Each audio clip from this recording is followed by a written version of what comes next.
Excuse me. All right, Shane, Yes. working as the production designer on a film directed by Tom Ford, somebody who is known as a very stylish person, Yeah. being a designer himself, is it at all intimidating or? I don't think so. I'm a person who's rarely intimidated by anyone or any. So that was working. Personality wise, it was working on my behalf.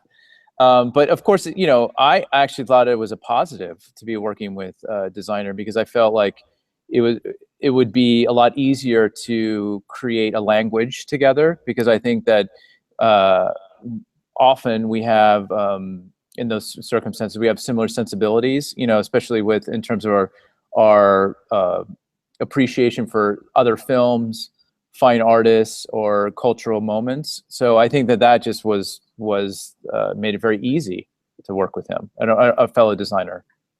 Absolutely. I mean, well, there really is a strong vision to it. Uh, let's talk about the challenges of it, though, from a story standpoint, because you've got two different stories, three different timelines. You're in New York, you're in Texas, one is real, one's imagined. Yeah, So differentiating between those three worlds, how did you do it? that's a good question. I think that for me, that was an exciting proposition for one because and I said this before in earlier interviews is like to do basically three films in one is a rarity, right? You often and what could happen with that is that you're able to invoke different kind of looks for each different film. So my general process that I try to do is I try to actually think about other films and tonally how they could relate to the different types of moments in the film itself. So, for example, like the Susan Morrow L.A.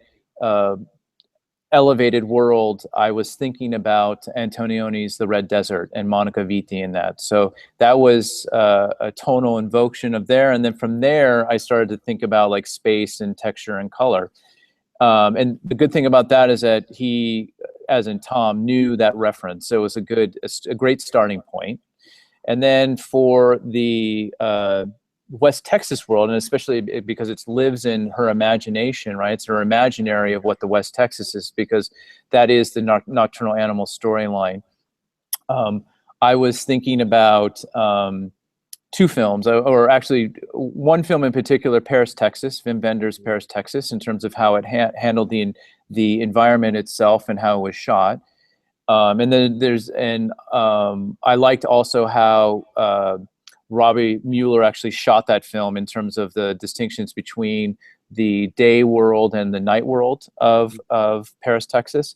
And then the surreal and sort of violent aspect of it, I was thinking about David Lynch, because not only just Lost Highway, but I was also thinking about Wild at Heart, and in terms of those scenes on the highway. And so that was the starting point for that world. And then I also was invoking certain fine photographers like Jeff Bruce and Richard Misrak and John Davola. And and the beautiful thing, like I said about Tom, is that he knows all of these references. And so that when you have a language that is speaking about tone, then it's then it's a lot easier then to start talking about specific colors, about certain like architecture, that'll affect the characters or that particular scene, etc. And then the third aspect of the film, which is her memory of her relationship with Edward, I was thinking about Cassavetes. And so what I liked about a lot of Cassavetes films is the interior nature of like this kind of analysis of relationships. And I think that was what sort of was invoked, right? You have this kind of insular world that's Susan's world in LA. You have this kind of expansive world and a disorienting world of West Texas. And then you have this third world. This is another interior world, but a little bit different than the first world. So that's how I was sort of thinking about it. That's an interesting mix of references there. I mean, Right? everything from David Lynch to Cassavetes. I mean, that's really it's some Antonioni and Wim Wenders thrown in between. I mean, that's a real interesting hodgepodge there of elements. You know, But it does. But the interesting thing about it is that because it's three different distinctive films, you could see how they could actually correlate, right? Because thematically, there's always there's some kind of they invoke some kind of feeling, right? There's a kind of like feeling of like there's a crisis of some kind, like psychologically, and so all those filmmakers are sort of trying to indulge in that in some way. So even though they're like disparate styles, it does feel like it could be applying thematically to me, you know. No, absolutely. And I mean, you're also dealing with memory and Yeah, exactly. imagination and the real world. So I guess what I'm saying is that the movie offers you as a designer an opportunity to pick from each of these little things and expand upon them. Exactly. Create Yeah, a lot. that's why it made it so fun. And also, you know, I mean, it's rare that you can invoke all of those types of films and one have a filmmaker who know who they are and what and that kind of interpretation of those films, right? Because that's a specialty in and of itself. And then two, someone who knows that those are just a starting point, and then we kind of expand from that to make it our own, which is Nocturnal Animals. So. And certainly the West Texas that Amy Adams imagines is a scary place to live in. It is, isn't it? You're like the second person. Like, I got interviewed by this guy from LA Times, and he said the same thing. Is like, where did you come up with that? It makes it feel like West Texas is nowhere. No one should ever go out there. Well, I'm just thinking about in the. I don't want to spoil anything, but some of the places that Jake Gyllenhaal goes to, out way out in the desert there. The hinterlands called, yes. called West Texas. Pretty frightening. Yeah, but the thing is like, I think if you can really sort of think about it as like this kind of projection, right? It's a projection of what she thinks that this world is and what it is and how it's being invoked in her, or what, like through her experiences, or how it's been applied from looking at other fine artists or photography. It makes absolute sense, right? Because it would be this kind of like exaggerated world, right? It's super, and it is scary. What's also interesting, I don't know if this was part of your thinking or not, but I just kind of thought of it off the top of my head. So if I'm wrong, please tell me. There's an artifice to the world that she actually exists in. Sure. You know what I mean? And then more of a raw reality to this world that she imagines, and then the world that she remembers. Does Exactly. that Yeah, totally. That's really well said. I think that's totally right. And I think that's why she's in. I call it that she's in crises. You know, in her LA lived world, is that she feels so far removed from it that she doesn't understand. You know, she's trying to gather emotion. She's trying to have emotional connections with people, and it's just not happening. Right?